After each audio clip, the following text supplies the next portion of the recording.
Hello friends, I am Shubham Verma and you are watching History of Things. Today we have our guest Dr. Savita. Dr. Savita is a assistant professor in Ayappa College, Kanyakumari, and she is teaching English literature from last 15 years in that college. She is a renowned columnist, she is a traveler and she is also an history enthusiast. So today we'll ask her some questions related to folk history and about her research. So welcome Savita ji. Thank you. Yeah. So I want to ask you, Savita ji, I have read your articles in Indus Scrolls, and you have beautifully described about this folk culture and folk history in that article. So I'm just curious, and I wanted to ask you this thing that you are a teacher of English by profession, and your area of research or passion is history. How come this paradigm shift happened in your life? Yeah. So, a teacher of English literature or literature, I believe that he or she has to be the jack of all trades because we teach life in our classrooms and it combines history, geography, folklore, in fact, everything under the sun.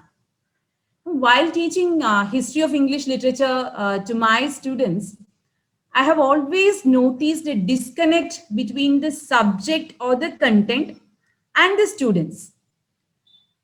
Because our students from a rural part of the country will find it very difficult to associate themselves with the Anglo Saxon history.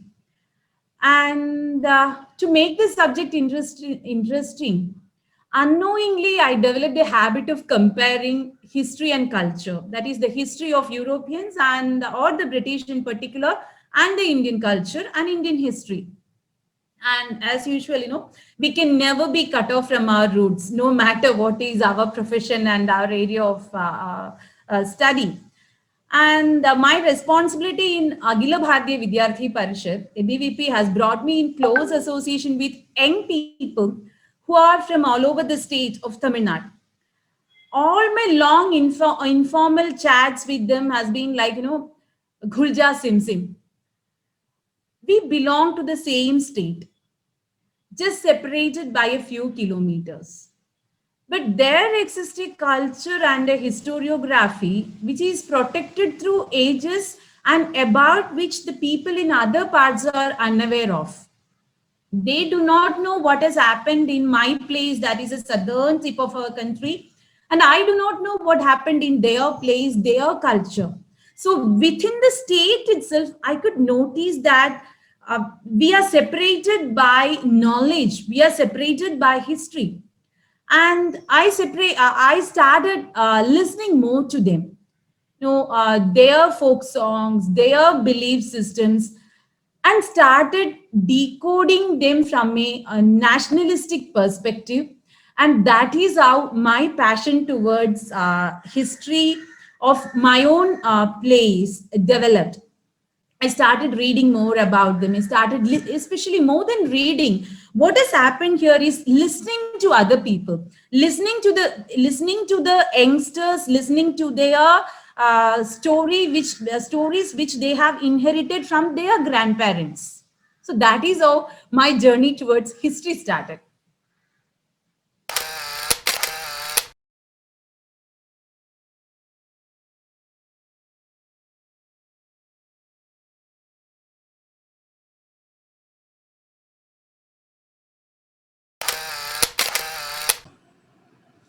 Uh, we all know the story of the library of Takshashila, which took 6 months to get burned down.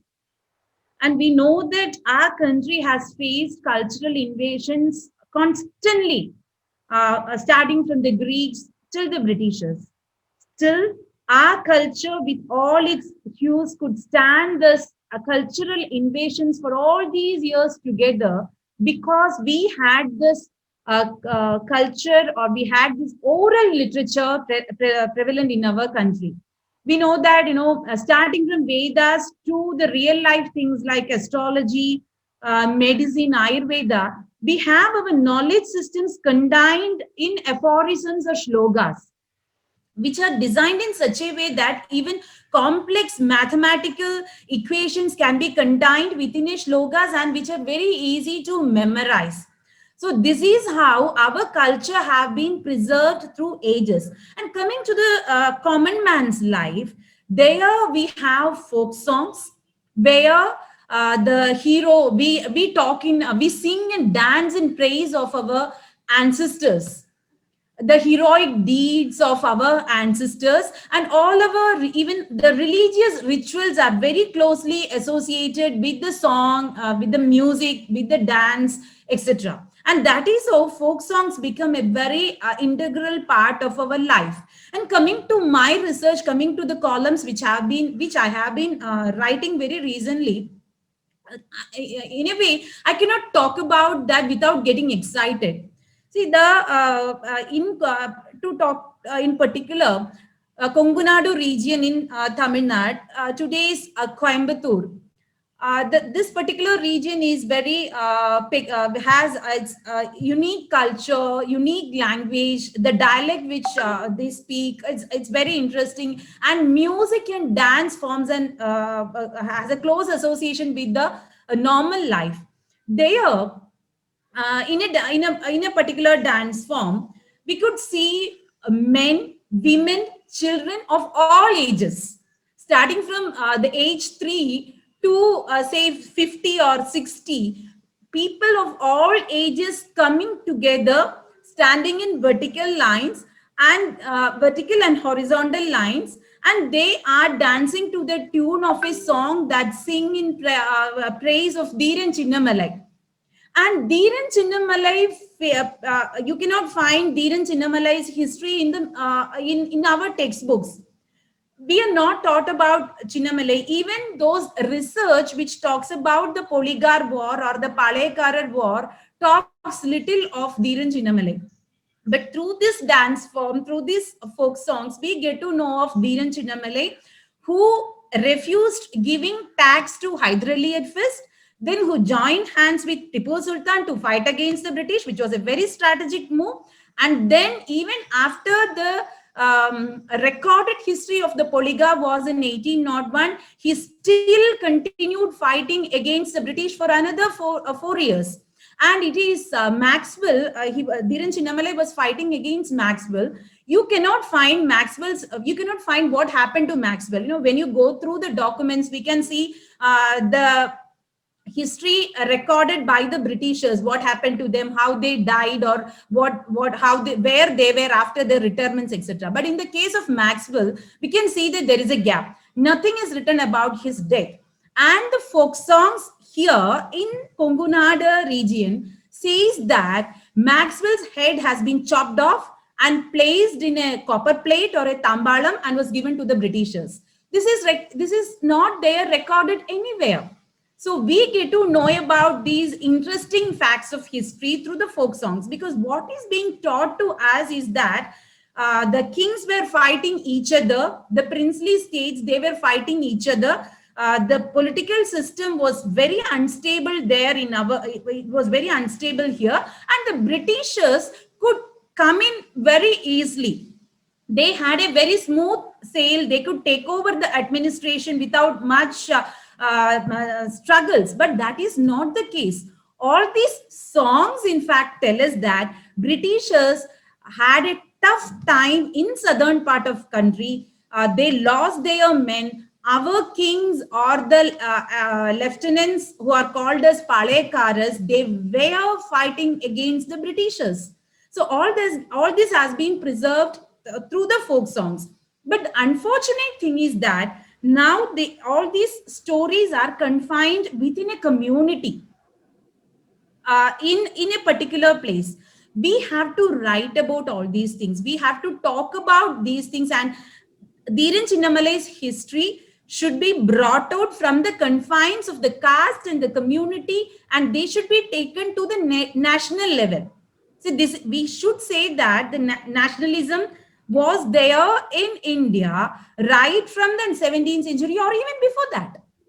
So these folk songs are really important in writing the real history of the nation. Yes.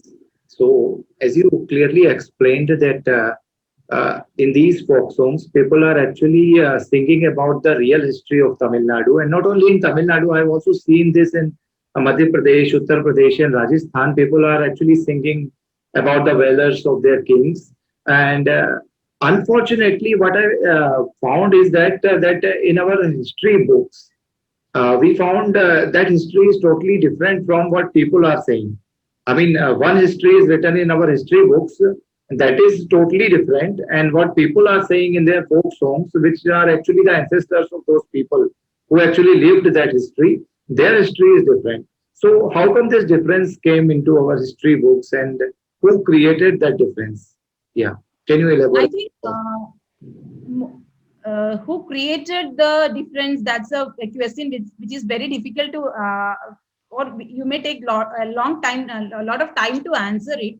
But I'll say that the perspective, we have to think about the perspective with which we present things. Take the case of the 10th standard history textbook, that is CBSE textbook. The chapters are divided like this: the rise of nationalism in Europe and the rise of nationalism in India. The rise of national and the students will get an idea that as a result of the rise of nationalism in India was the continuum of the rise of nationalism in Europe. And even you even have a question like explain how the First World War contributed to the rise of nationalism in India. So we are made to believe that this concept of nationalism came came after the First World War, but that's not the case. See, take the case of another column which I wrote, that is on Maradu Sahodarars Jambudvipa Pragadanam.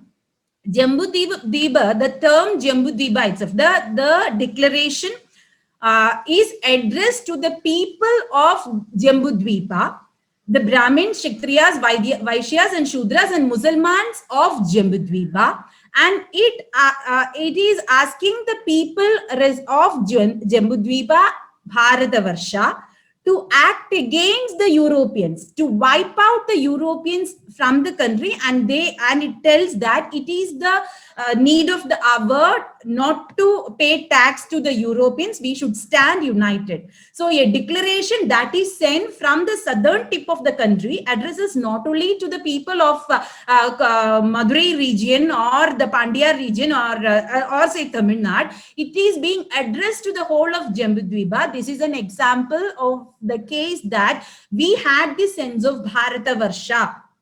We had movements. There was no restriction. The princely states were actually, in fact, the part of the administrative system we had here.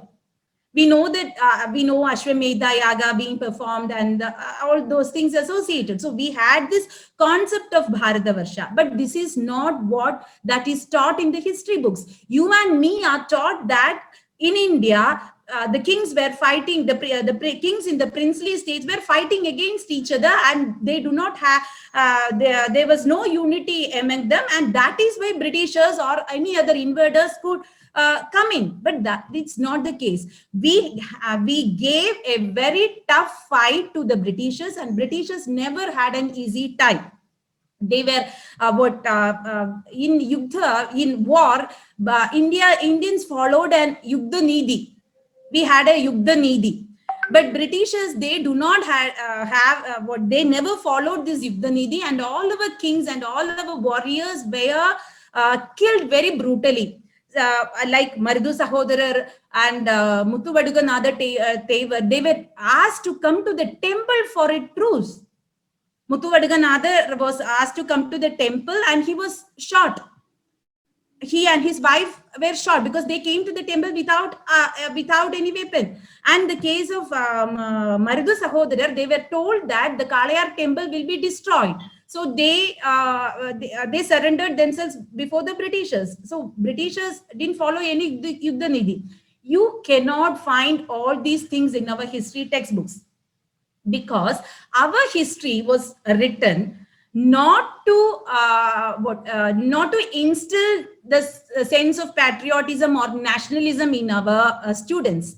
It is being designed in such a way that Once you read the text, you will get a feel that you are good. You do not have a long history. You do not have a history which one should be proud of, and we are, a sense of inferiority complex is being instilled into us. But in my real life, when I talk to the students, when I talk about Velu Nachiyar, and Kuili, to put it in simple terms, Jhansi Rani Lakshmi Bai and Jalkari Bai of South India, who lived 100 years back than Jhansi Rani, during the period of Marudu Brothers or 1801 Polygar War. I can see that just telling the story of Velu Nachiyar and Kuili to our students, I could see the fire in the eyes of my kids or the students who are in front of me.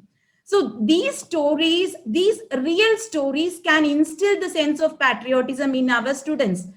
That is why even today, when Guru Puja is performed, even though Guru Puja is the Balidan Divas of these leaders, when the Guru Puja is being performed, we can see how the youngsters, how enthusiastic are our youngsters, how they are participating in large numbers in this particular Guru Puja. So, but as I told earlier, unfortunately, that is being confirmed within the community. So we have to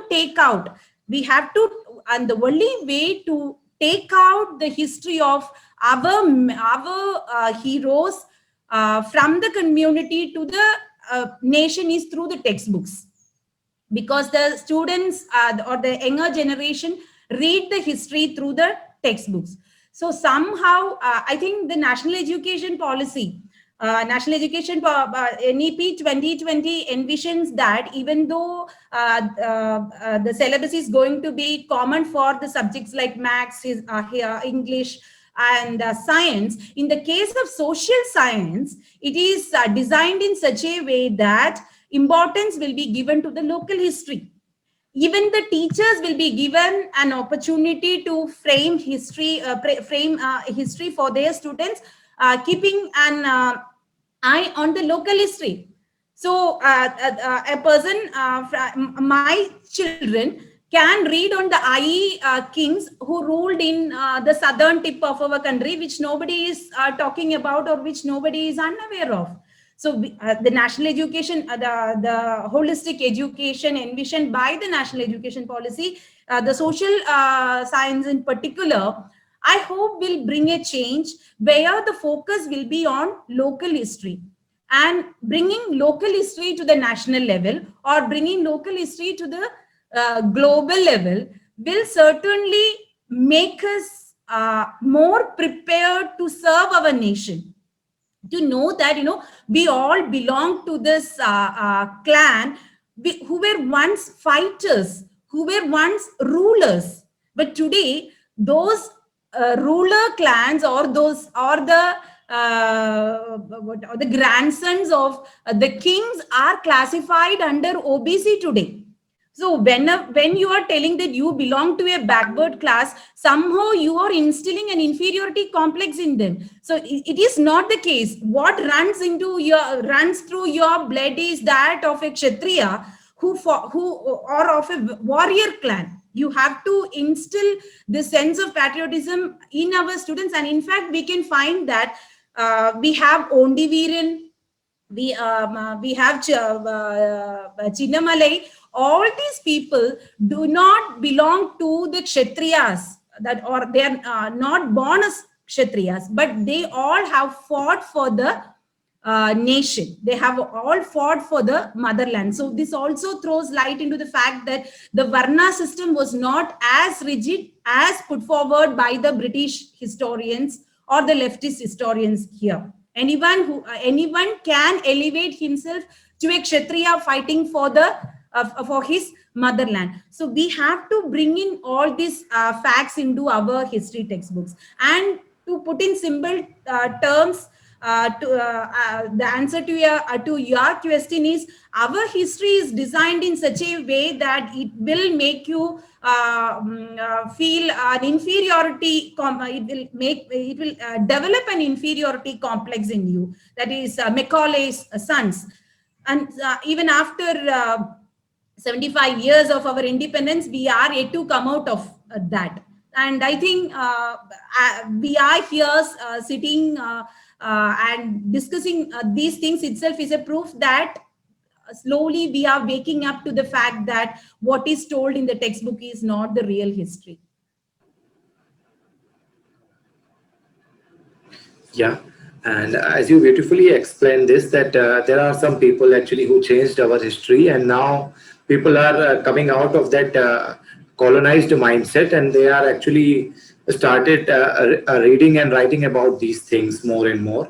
One more thing I want to ask you about your research, as you are, I mean, going to the people who are actually singing these folk songs, and they are actually, they have saved history from that hundreds of years, and they are still singing those songs and telling that history to the people. So what is the way to put these stories in the academics? Because there are a set of people, you already know who are those people.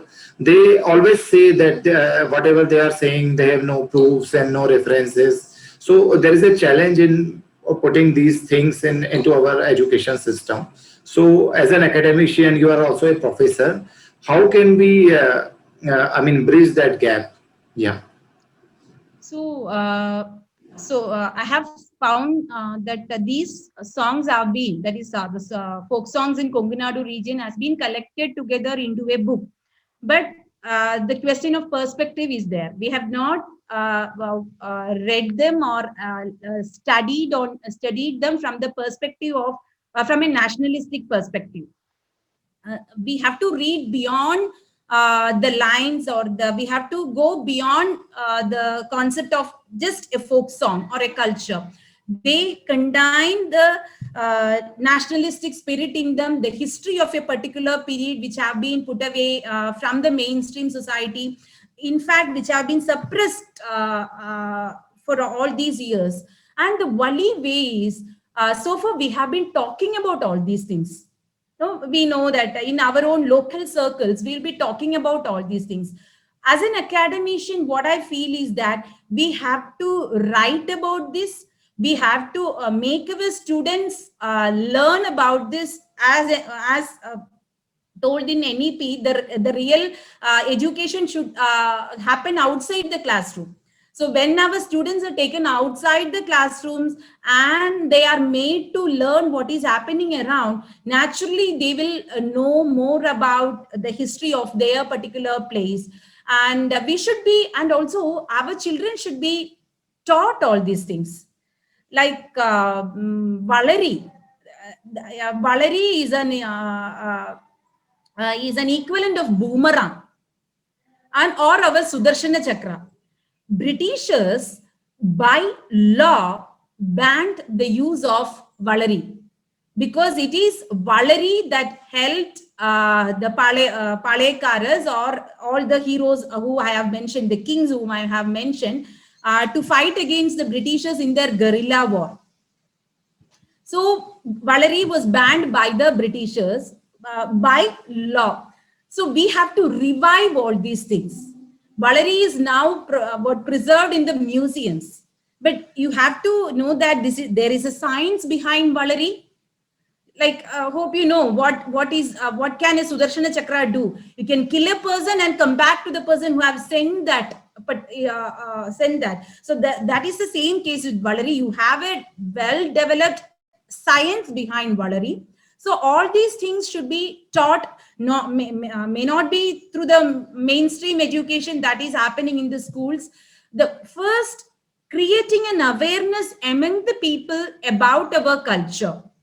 Not all things can be put into the textbooks. Not all things can be taught through the classrooms.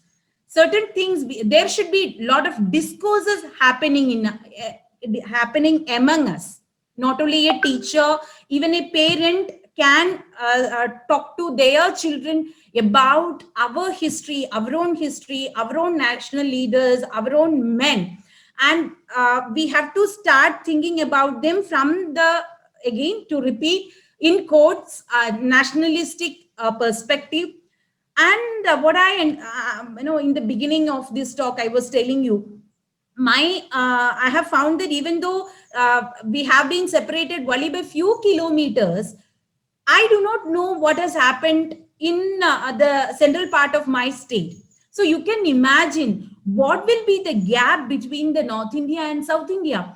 And coming to literature, very recently when I was reading about Kannada literature, I was very much surprised that nothing is taught about Kannada literature to the students in Tamil Nadu or in Kerala or in North India, because in English literature itself, we have Indian English literature, but we do not know anything about Kannada literature, but we study pieces from Kannada literature. So there is a huge gap that is existing between the languages, between the culture. We have to fill this gap. Today is the age of social media. You have access to information. So all these things should be brought to the textbooks, and textbooks should be planned in such a way that importance will be given to all part of the country, instead of giving importance to what happened in Europe. So what happened in Europe is not our concern. Like in the textbook, when I was talking to a 10th standard boy, I was asking him, did you study about Vijayanagara Empire? And the frustrated child was telling me, my God, where are we studying about Vijayanagara Empire? Last year in 9th standard, we were talking about French Revolution and Russian Revolution. This year, and the same thing is getting repeated, French Revolution and Russian Revolution. So instead of focusing more on Europe, instead of focusing more on French Revolution and Russian Revolution, let us focus on our country, which itself is very wide, which cannot be confined within a textbook. So our history, our textbook should be designed in such a way that North or Northeast will get its due representation, and the southern states will also get their due representation, and so that we will regain this conscious concept of Bharatavarsha, and let us teach our students that nationalism was there right from the age of Rama, when he traveled from, even today the people travel from North India to Rameshwaram, and the people from Rameshwaram will be traveling to Kashi, and the kings of Rameshwaram were called as Setupatis, named by Sri Rama, because they were supposed to protect the Setu built by Sri Rama. So all our history is interlinked. We have to talk about this, and we have to design our textbooks in such a way that our children will get a pan-Indian perspective, pan-Tamil Nadu perspective, and pan-Indian perspective. Thank you so much, Savita ji, for explaining this beautifully to us. And I've read that famous Macaulay's statement, and as you described, I was thinking about that statement that Britishers have actually created history not to teach us the real thing. Actually, they want to make us clerks. So unfortunately, it continues after independence also. But hopefully, as you said, that in new education or national education policy, new government is actually thinking about changing all those things, and they are gonna teach the local history also. So you beautifully explained all this to our viewers, and thank you so much for giving your precious time. Thank you. Thank you, Shubhamji, for the opportunity that I got an opportunity to talk to a wider audience. Thank you so much. Thank you. Thank you so much.